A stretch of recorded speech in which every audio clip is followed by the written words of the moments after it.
এই Russell viper এটা আল্লাহ পাকের পক্ষ থেকে গজব।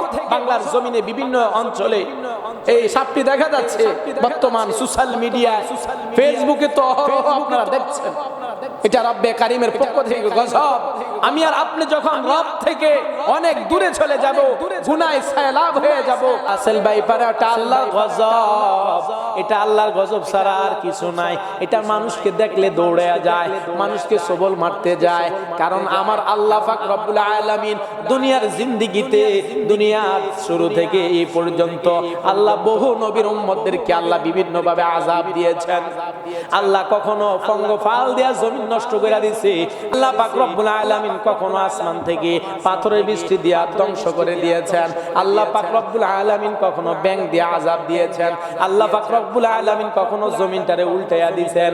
আল্লাহ পাক রব্বুল আলামিন সারা বিশ্বের মানুষ যখন গুনাহ নিয়ে ব্যস্ত থাকে, তখনই আল্লাহ পাক রব্বুল আলামিন ছোট ছোট করোনা ভাইরাস দিয়া পুরা বিশ্ববাসীকে ঘরে বসায়া রাখছে। এই জন্য এগুলা আল্লাহ তাআলার গজব। রাসেল ভাইপার বাংলার জমিন থেকে 100 বছর আগে চলে গেছে। ব্রিটিশ শাসন আমলে ভারতে কাজ করতে এসেছিলেন স্কটিশ সার্জন প্যাট্রিক রাসেল। 1793 সালে তিনি এই সাপটি নিয়ে গবেষণা করেছিলেন। এটা অন্য অন্য সাপের তুলনায় এই সাপের বিষ মারাত্মক হয়।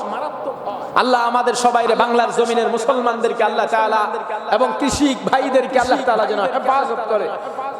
এজন্য হুজুর সাল্লাল্লাহু আলাইহি সাল্লাম এর বিভিন্ন দোয়া আছে, তার মধ্যে গ্রহণযোগ্য একটা আবু হুরায়রা রাদিয়াল্লাহু তাআলা আনহু থেকে বর্ণিত একটি হাদিস, তিরমিজি শরীফের 3604 নম্বর হাদিস।